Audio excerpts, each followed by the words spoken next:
Professor विशाल, दिल्ली के 100 दिनों का कार्यकाल और पीएम मोदी की स्पीच, इन दोनों पर आपका मैं रिएक्शन चाहूंगा, समझना चाहूंगा कि क्या आपको विजन लग रहा है नारी सशक्तिकरण को लेकर मौजूदा सरकार का, और दिल्ली की सरकार किस तरफ आगे बढ़ रही है?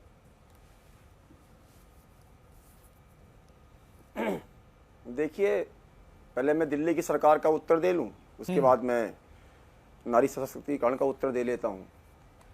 देखिए राजू जी, जो 100 दिन होता है वो दिन ऐसे होते हैं कि जहां पर जो उम्मीदों का विमान होता है वो प्रयासों के आसमान में पहली उड़ान भरता है।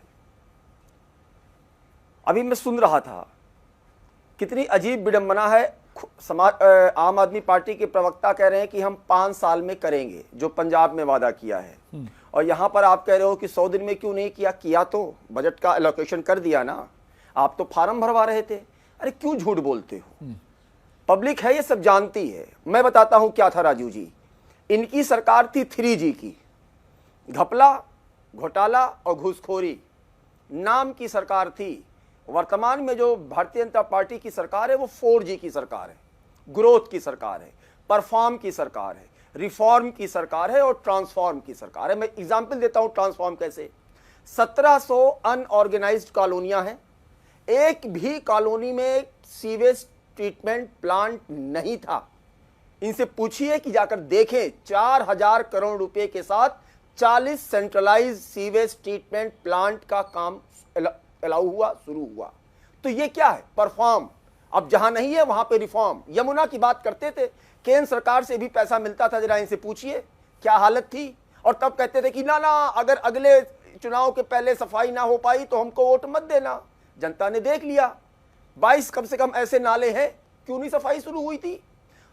अगली बात, स्कूलों की बात कर रहे थे, ये जो डॉक्टर, इनसे पूछिए, छात्रवृत्ति योजना शुरू किए थे डॉक्टर अंबेडकर जी के नाम पे। इनसे पूछिए कि बच्चे कोचिंग करेंगे, उसका खर्चा हम उठाएंगे। लोग जो कोचिंग वाले हैं, स्कीम वाले, वो जो है माननीय न्यायपालिका में उनको जाना पड़ा।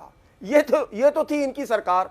तो ये सरकार काम कर रही है, वो सबको सामने दिख रहा है। एक बात, अब आपने कहा नारी सशक्तिकरण की बात, मैं सुन रहा था यहाँ पे वो कांग्रेस के सम्मानित प्रवक्ता जी कह रहे थे कि वो कहाँ गए जो हमारी बहनों माताओं का सिंदूर उजाड़े। अरे मानव, 26/11 के बाद भी तो सिंदूर हमारी माताओं बहनों का उजड़ा था ना, क्या किया था। वो ऐसे तो बार बार कहते हो कि क्यों डोनाल्ड ट्रंप की बात माना, क्यों। और जब माननीय प्रेम शुक्ला जी ने बराक ओबामा की किताब का रेफरेंस दिया तब वो नहीं मानोगे। अरे कहीं तो स्टैंड करोगे। ये बात करते हैं सेना की, इनसे पूछिए ना, सेना को के जो है अध्यक्ष को सड़क छाप गुंडा कहने वाला या जो है कहने वाले, पूछिए इनसे माफी मांगे थे।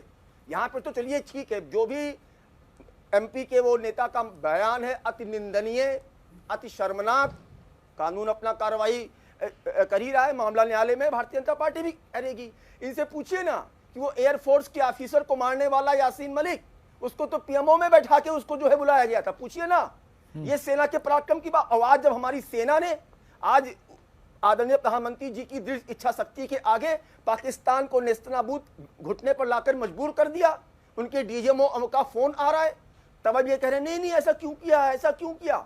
वाह, अरे कहीं तो स्टैंड करोगे, लेकिन नहीं। ठीक है सुरेंद्र जी एक छोटा सा रिएक्शन। जो फितरत है वो जुबान पर आ ही जाती है, इसलिए साच को आंच क्या। नहीं, मैं अपनी बात पूरी कर लूं 10 सेकंड। और रही बात महिला सशक्तिकरण की, आप देखिए कल ही शायद न्यूज में था, हमारी पहली बार बेटियों ने एनडीए का वो कैडेट पास किया, जो है मतलब एक जो है बैच निकला है। वो महिला आरक्षण बिल विधेयक किसके समय में पास हुआ। तो ये होती है दृढ़ इच्छा शक्ति, ये होता है संकल्प को सिद्धि तक ले जाने की जो है कोर्ट का भी तो एक इसलिए कम से कम निर्णय रहा है। लेकिन सुरेंद्र जी आपका रिएक्शन। सुरेंद्र जी, 2-3 चीजें बड़ी साफ हैं। पहली बात तो भारत के राजनीतिक विश्लेषक के रूप में भारतीय जनता पार्टी की जो छदम चेहरा होते हैं वो सीधे सीधे खुल करके आया करें। 26/11 पर बात कर रहे हैं तो 26/11 पर हमने विशाल जी पर बोलिए ना, सारे आतंकियों को मार दिया था, ठीक है ना, हमने सारे आतंकियों को मार दिया था। एक मिनट, अब आप चुप रहिए, आप प्रेम शुक्ला मत बनिए। हाँ, आरएसएस को तो 26/11 में हमने नहीं, विशाल जी वो नहीं बोल रहे थे जब आप बोल रहे थे, जब आप बोल रहे थे तो उन्होंने नहीं कहा। अभी सिर्फ सुरेंद्र जी की आवाज आएगी। हाँ सुरेंद्र जी बोलिए। एक आतंकी को हमने जिंदा पकड़ लिया था, अजमल कसाब को, उसने हमें कानून सम्मत, हमने उसको फांसी दी। और बाकी सारे आतंकियों को हमारी सुरक्षा बलों ने मार डाला था। और हमने पूरे पाकिस्तान को इस तरीके से जकड़ लिया था, पूरी दुनिया के देश हमारे साथ होकर के पाकिस्तान को हमने ग्रे लिस्ट में डाल दिया था। उसको हमने किसी भी तरीके का आगे भागने का मौका नहीं, घुटने टेके हुए पाकिस्तान था। और आज की डेट में जो हमने ऑपरेशन सिंदूर किया, क्या नाम, वर्तमान सरकार के नेतृत्व में और सेना के नेतृत्व में, इस समय हमको पीओके लेने का बड़ा सुनहरा मौका था। तो लेकिन अब ये इस सुनहरे मौके को, प्रधानमंत्री जी की कायरता को छुपाने के लिए कभी ये 26/11 पे आ जाएंगे, कभी 1971 पे आ जाएंगे, कभी 1965 पे आ जाएंगे, कभी 1962 पे आ जाएंगे, कभी 1948 पे आ जाएंगे, सिर्फ और सिर्फ किस बात के लिए कि अमित शाह जी ने संसद में कहा कि अगर 3 दिन नेहरू जी और युद्ध लड़ लेते तो पीओके हमारा होता। अब आज हम ये पूछ रहे हैं, चूंकि अब ये भी इतिहास का हिस्सा हो चुका है कि अमित शाह जी और नरेंद्र मोदी जी अगर 3 दिन आप और युद्ध लड़ लेते तो आज पीओके हमारा हिस्सा होता। ठीक है शुक्ला जी, क्या इतिहास का हवाला देके मौजूदा परिस्थिति से बचना उचित है? बहुत अच्छा मौका था प्रेम शुक्ला जी, कांग्रेस भी ये कह रहे कि बहुत अच्छा मौका था और यही बीजेपी की इंटेंशन भी थी। ठीक है सुरेंद्र जी, बात आगे। प्रेम शुक्ला जी, यही तो बीजेपी भी चाहती थी कि भाई पीओके हमारे पास आए। गृह मंत्री की वो स्पीच का हवाला दे रहे हैं, वो तो सब सार्वजनिक है ही, तो फिर हम क्यों रुक गए? डोनाल्ड ट्रंप बार बार बयान दे रहे हैं। पीएम मोदी जब लगातार इतने अलग अलग प्रदेशों में गए, नहीं प्रेम जी, अलग अलग स्टेट्स में पीएम गए, उन्होंने ऑपरेशन सिंदूर का जिक्र किया है, बोला है, पाकिस्तान को आंख दिखाई है, लेकिन डोनाल्ड ट्रंप ने फिर स्पीच दी है। और कांग्रेस का भी आज ट्वीट आया फिर से, 10वीं बार डोनाल्ड ट्रंप ने कहा है कि ट्रेड के चलते यह सीज फायर हुआ है। इस पर पीएम या हमारे विदेश मंत्री खुलकर क्यों नहीं बोल रहे? जी, आदरणीय प्रधानमंत्री जी स्पष्टता से कह रहे हैं, आज भी कहा है कि ऑपरेशन सिंदूर जारी है। जब ऑपरेशन सिंदूर जारी है, डोनाल्ड ट्रंप के बयान का खंडन क्यों नहीं हो रहा है कि ट्रेड के लिए हम लोग राजी हो गए? किसी को अकल ना हो तो क्या जाए, क्या आवश्यकता इसका? ये इससे बड़ा खंडन क्या हो सकता है? जब आदरणीय प्रधानमंत्री जी स्पष्टता से कह रहे हैं कि ऑपरेशन सिंदूर जारी है, गोली चलाओगे गोला मारेंगे, तो कैसे भाई किसके कहने पे हम रुके? क्या किसी की सुनने की आवश्यकता है? और जो आप कह रहे हैं पीओके लेने की बात, तो 1971 के युद्ध में फिर जीती हुई जमीन क्यों वापस लौटा दी? क्योंकि ब्रेजनेव के आगे घुटने टेक कर खड़ी हो गई थी इंदिरा गांधी, और अटल बिहारी वाजपेयी ने 1972 में संसद में इंदिरा जी को चुप करा दिया था। इंदिरा जी के मुंह से आवाज नहीं निकली। 1965 में हाजी पीर दर्रा क्यों वापस लौटा दिया था? किसने? और 26/11 के बाद आपने ग्रे लिस्ट में डाल दिया। इससे बड़ा झूठ क्या हो सकता है? ग्रे लिस्ट में पाकिस्तान गया 2015 में, एफएटीएफ में ग्रे लिस्ट में आदरणीय नरेंद्र मोदी जी के आने के बाद पाकिस्तान के खिलाफ 26/11 के बाद शर्म अल शेख में इतनी बेशर्मी से डॉक्टर मनमोहन सिंह ने खड़े होकर कहा था कि हमने तो बलूचिस्तान में आतंकवाद को हम भी सपोर्ट करते हैं। और शर्म अल शेख में आपने साइन किया था कि आतंकी हमले होने के बावजूद भी वार्ता नहीं रुकेगी। इससे अधिक कायरता, इससे अधिक जो है कदरता और क्या हो सकती है कि आपके देश में घुसकर आतंकी हमले करने के बाद, सैकड़ों निर्दोषों की हत्या करने के बाद आपका प्रधानमंत्री दुम दबाकर शर्म अल शेख में कहे कि आप आतंकी हमले करते रहे, फिर भी हम बातचीत जारी रखेंगे। ये साइंड एग्रीमेंट है, शर्म अल शेख का डिक्लेरेशन है। इससे अधिक शर्मनाक, दुर्भाग्यपूर्ण, कायराना सुरेंद्र जी 20 सेकंड में इसका जवाब दीजिए, फिर किया था। और शर्म अल शेख का डिक्लेरेशन, ठीक है, आप चाहें तो तत्काल प्रेम शुक्ला जी बात आ गई। अभी आप ऑपरेशन सिंदूर जारी है सुरेंद्र जी, शर्म अल शेख का डिक्लेरेशन जी। क्या नाम, राजीव भाई, 1971 के युद्ध में इंदिरा जी ने क्या क्या कमियां की थी, वही बात पाकिस्तान कहता है, वही बात भाजपा कहती। भारतीय जनता पार्टी और पाकिस्तान इंदिरा जी के खिलाफ, कांग्रेस के खिलाफ एक भाषा बोलते हैं। तो क्या पाकिस्तान के एजेंट है भारतीय जनता पार्टी वाले? जब हमने एक पाकिस्तान को 2 पाकिस्तान कर दिया और भूगोल, इतिहास ही नहीं भूगोल भी बदल दिया, पाकिस्तान वाले कहते नहीं इंदिरा गांधी नहीं है, हिंदुस्तान नहीं जीता था, और आज भारतीय जनता पार्टी वाले भी कहते हैं कि इंदिरा गांधी नहीं और हिंदुस्तान नहीं जीता था। तो यह भारतीय जनता पार्टी का वो है, इसकी जरूर जांच होनी चाहिए कि भारतीय जनता पार्टी की भाषा और पाकिस्तान की भाषा एक क्यों है, नंबर 1। नंबर 2, वर्तमान को आप पुरानी बातों से ढकना क्यों चाहते हैं? हमारी बात यह है कि आज हमारी सेना जब वहां पर पूरी मुस्तैदी से खड़ी थी और पीओके ले सकती थी, 3 दिन की बात थी, तो हमने पीओके क्यों नहीं लिया? हमारी सेना बलूचिस्तान को आजाद करा सकती थी, हमने आखिर बलूचिस्तान को आजाद क्यों नहीं कराया? हमारे ऊपर, नरेंद्र मोदी जी के ऊपर उनके मित्र नमस्ते ट्रंप, हाउडी ट्रंप, अब की बार ट्रंप सरकार और मोदी के नाम मेरे मित्र हैं, उस आदमी का ऐसा कौन सा दबाव था ताकि उन्होंने सीज फायर कर दिया? जीती हुई पाकिस्तान के 3 टुकड़े कर सकते थे और इतिहास में अपना नाम बना सकते थे। अमित शाह जी ने भी यह संसद में किया था। आज उसको खाली बचाने के लिए, उस कायरता को, भारतीय जनता पार्टी की रणनीतिक कायरता को हम बचाने के लिए, और जो हमारा सैन्य नेतृत्व है, सैन्य शौर्य है, सैन्य साहस है, सैन्य पराक्रम है, वो खड़ा रहा और वो 1 सेकंड में ले सकता था पीओके को। आखिर आपने सीज फायर किया तो किया क्यों? और अगर सीज फायर इस नहीं पर आपका है, जवाब कि अगर क्या चूक हो गई, क्योंकि एक बहुत बड़ा मौका था, क्योंकि जो लगातार आतंक को भेज रहा है, आतंकवादियों को भेज रहा है, पता नहीं कि वो रोकेगा कि नहीं रोकेगा, तो बहुत बड़ा मौका था। यही कांग्रेस कह रहे कि क्यों रुक गए भाई? पाकिस्तान की भाषा बोलते हैं राहुल गांधी, जो सर्जिकल स्ट्राइक को खून की दलाली कहकर पाकिस्तान के तलवे चाटते हैं और उसका यूनाइटेड नेशंस में दुरुपयोग किया जाता है। संजीव जी, आम आदमी पार्टी का क्या स्टैंड है? क्या जो कांग्रेस कह रही है, जो दूसरे ऑपोजिशन के लीडर कह रहे हैं, पार्टियां कह रही हैं, वही आपके विचार भी है कि ये सीजफायर नहीं होना चाहिए था? क्या है आम आदमी पार्टी का इस पर स्टैंड? देखिए, बीजेपी अभी कह रही है कि ऑपरेशन सिंदूर जारी है, लेकिन सेना को डिस्केलेट करने का ऑर्डर भी इशू कर दिया। एक बात बताइए मुझे कि हम ये सवाल क्यों पूछ रहे हैं? क्योंकि गृह मंत्री ने सदन में कहा था कि हम जान दे देंगे पीओके के लिए। यूपी के मुख्यमंत्री ने कहा था कि जीतते ही 6 महीने का अंदर ले लेंगे। सुनहरा मौका था, आखिर सेना के हाथ आपने क्यों बांधे? एक बात। दूसरी बात कि ट्रंप दर्जनों बार पूरे विश्व में घूम के कह रहा है कि सीजे फायर मैंने कराया। विश्व में छोड़िए, यूएस फेडरल कोर्ट में एफिडेविट देकर कहा है कि भारत पाकिस्तान का सीजे फायर हमने कराया। अगर ट्रंप ये बात कह रहा है तो उसका जवाब कौन देगा? देश के प्रधानमंत्री ना। वो क्यों चुप है? आज विपक्ष के लोग पूरे देश विश्व में जाकर के एक्सपोज कर रहे हैं पाकिस्तान को, और प्रधानमंत्री देश में चुनाव प्रचार कर रहे हैं। उधर ट्रंप पूरे विश्व को कह रहा है कि सीजे फायर व्यापार के कारण हुआ। तो आखिर ये कौन सा, अगर व्यापार के कारण, उनकी चुप्पी बताता है व्यापार कारण हुआ, तो आखिर कौन सा व्यापार का दबाव था प्रधानमंत्री पे? बताना चाहिए ना। आज देश को झटका लगा है। जब देश के पास सुनहरा अवसर था तो वो अवसर खो चुके हैं, और ये अवसर इसलिए मौका था आप भी कह रहे हैं। विशाल जी, क्या ये होना चाहिए आपकी नजर में भी कि डोनाल्ड ट्रंप का बाकायदा नाम लेकर, अमेरिका का नाम लेकर और ट्रेड वाली बात को दोहराते हुए कि भारत इसका खंडन करता है, ये तो आपको लगता है कि होना ही चाहिए? देखिए, मुझे बड़ा आश्चर्य होता है कि ये चाहे कांग्रेस के नेता हो, चाहे ये भी आम आदमी पार्टी के नेता हो, या जो भी विपक्ष के लोग सवाल उठा रहे हैं कि क्यों किया, कैसा किया, कितने हमारे नुकसान हुए। मुझे लगता है ये सब के सब मिसओरिएंटेड हैं और कंफ्यूज्ड हैं। आदरणीय प्रधानमंत्री जी, माननीय रक्षा मंत्री जी, हमारे माननीय विदेश मंत्री जी लगातार बार बार कह रहे हैं कि थर्ड पार्टी का कोई वो नहीं। ये डीजीएमओ का फोन आया, आपको सुनाई नहीं पड़ता क्या? सुनाई नहीं पड़ता या सुनना नहीं चाहते हो?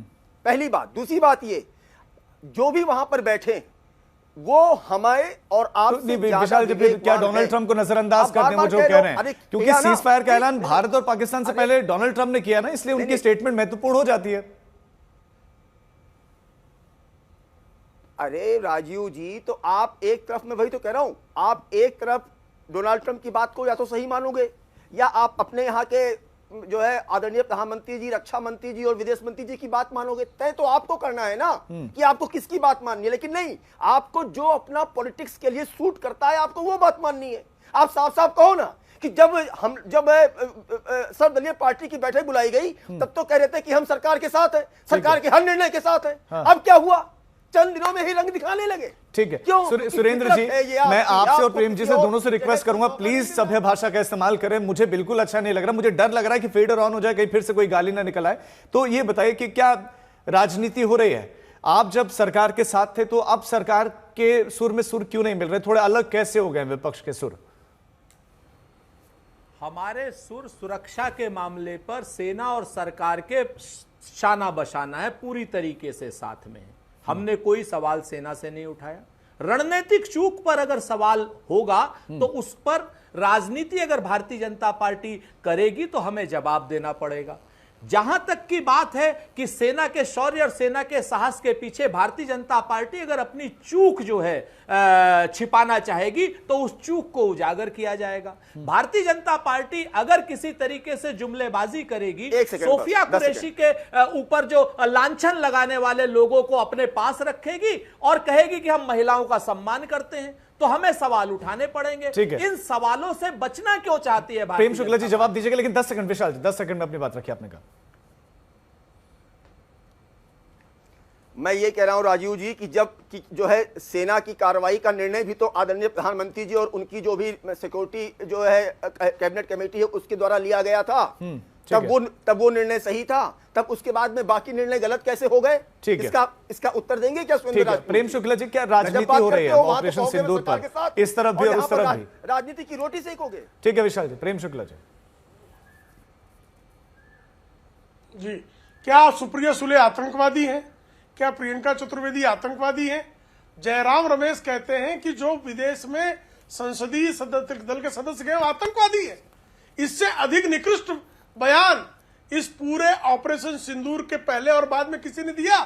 क्या जयराम रमेश के खिलाफ कार्रवाई करने की हिम्मत श्रीमती सोनिया गांधी, श्रीमान राहुल गांधी और श्रीमान मल्लिकार्जुन खड़गे में है? स्वयं अपनी पार्टी के शशि थरूर उनको आतंकवादी नजर आते हैं, आनंद शर्मा उनको आतंकवादी नजर आते हैं, मनीष तिवारी उनको आतंकवादी नजर आते हैं। ये कैसी बातें कर रहे हैं कांग्रेस के लोग? जो है जयराम रमेश जैसा व्यक्ति जिस तरह की बातें कर रहा है, ऐसी बातें तो किसी ने नहीं की कि इस देश के सांसदों को आतंकवादी कह दिया जाए। सुप्रिया सुले आतंकवादी हो गई, इसका जवाब लूंगा, लेकिन मुझे मेरा एक सवाल है कि लोग भी ये सवाल लिख रहे हैं कि भाई हम डेलीगेशन, जैसे भारत डेलीगेशन भेज रहा है, इजराइल तो ऐसे डेलीगेशन नहीं भेज रहा कि वो जो अटैक कर रहा है वो तो ऐसा नहीं कर रहा है, या फिर रूस और यूक्रेन के बीच में इतना लंबा कॉन्फ्लिक्ट चल रहा है, उनके प्रतिनिधि देश देश में जाकर ऐसा तो नहीं कर रहे हैं जो हम करें, तो हम ऐसा क्यों कर रहे हैं? नहीं, हमने इसका लाभ भी देखा किस तरह से जो है कोलंबिया का किस तरह से जो है चेंज हुआ, किस तरह से किसी समय पे इसी ऑपरेशन सिंदूर के दौरान कोलंबिया का क्या स्टैंड था और कोलंबिया ने कैसे अपना स्टैंड चेंज कर दिया। इजराइल की जो विदेश नीति है और रूस की विदेश नीति है और भारत की विदेश नीति, इसमें अंतर होना स्वाभाविक है। भारत की विदेश नीति, संप्रभु भारत अपने हितों को, अपनी विदेश नीति का संचालन कैसे करता है, क्या इसके लिए इजराइल रोल मॉडल है? ठीक है सुरेंद्र जी, अब आपका रिएक्शन। दो चीजें बड़ी स्पष्ट है। पहली बात तो जयराम रमेश जी ने हमारे किसी भी सर्वदलीय सांसद को आतंकी नहीं कहा। प्रेम शुक्ला जी और भारतीय जनता पार्टी झूठ बोल रही है। उन्होंने ये कहा कि हमारे सर्वदलीय प्रतिनिधि मंडल के लोग भी विदेश में घूम रहे हैं और इधर हमारे क्या नाम बहनों का सिंदूर उजाड़ने वाले 5 आतंकवादी भी फ्री घूम रहे हैं, उन्होंने ये कहा। इसलिए इस तरीके का भ्रम पैदा करना उचित नहीं। सर्वदलीय प्रतिनिधि मंडल को हमारा पूरा समर्थन है, लेकिन सर्वदलीय प्रतिनिधि मंडल ने आखिर हासिल क्या किया? एक न्यूज एजेंसी हमारे हिंदुस्तान की है, आपके चैनल पर नाम नहीं लूंगा, उसको छोड़ करके आप मुझे बता दीजिए पूरे दुनिया में जहां जहां हमारा प्रतिनिधि मंडल गया है वहां वहां किस अखबार में, किस चैनल में हमारा क्या नाम बयान आया है और अमेरिका के ट्रंप प्रशासन में कौन से आदमी हमारे प्रतिनिधि मंडल से मिले हैं? क्या राष्ट्रपति ट्रंप मिले, क्या रेबियो मिले, क्या जेडी वेंस मिले, या कौन मिला है हमारे प्रतिनिधि मंडल से? जरा ये बता दीजिए हमारा आउटकम क्या रहा। कौन मिल रहा है? और सच बात यह है कि 73 देशों में 126 बार घूमने सारे वाले महत्वपूर्ण लोगों से भेंट हुई अगर है। एक भी दोस्त अपना सुरेंद्र नहीं जी बना सुन लीजिए, पाए, प्रेम शुक्ला जी, एक भी अगर आप अपना दोस्त नहीं बना पाए तो ये भारतीय जनता पार्टी के ठीक है। लिए शर्म की थोड़ा लक्ष्य सवाल किया गया था, प्रेम जी सवाल ऐड करते हुए थोड़ा सवाल जो लक्ष्य आप किया जवाब गया दीजिएगा। मेरे तो इसमें सवाल ऐड करना चाहता हूं। सवाल ये है कि भारत ने जब पाकिस्तान पर ये जो स्ट्राइक की तो ये भी आरोप लग रहा है कि भारत में जो टेरर अटैक हुआ उसकी तो निंदा की गई, लेकिन भारत ने जो ये स्ट्राइक की जिसमें एयरबेसिस को अटैक किया गया, तो भारत के स्ट्राइक की किसी ने सराहना नहीं किया, भारत का सपोर्ट किसी ने नहीं किया। देखिए, आतंकी हमले की निंदा ही लोग करेंगे। लोग जो है पूरा आप पहली बार ऐसा हुआ कि सऊदी अरेबिया और ईरान जो मुस्लिम राजनीति के 2 धुरियां हैं, वो दोनों धुरियों ने जो है पाकिस्तान की निंदा की। ये पहली बार हुआ था। आप तो याद कीजिए ना, 1971 के युद्ध में सऊदी अरब आपके खिलाफ प्रस्ताव लेकर खड़ा हुआ था। आप पूरा 100 देशों ने जो है 1971 के युद्ध के समय 100 देशों ने आपके खिलाफ संयुक्त राष्ट्र में प्रस्ताव लेकर खड़े हुए थे। आज एक देश आपके खिलाफ खड़ा होने को तैयार नहीं। सिर्फ तुर्की और चीन को छोड़ दीजिए तो कौन पाकिस्तान के समर्थन में खड़ा है? अभी रूस के बारे में कल फर्जी खबरें जो है। शुक्ला जी, अब मेरे पास समय जो है इतनी ही इजाजत दे रहा है। आप सभी मेहमानों का हमारे साथ जुड़ने के लिए बहुत शुक्रिया।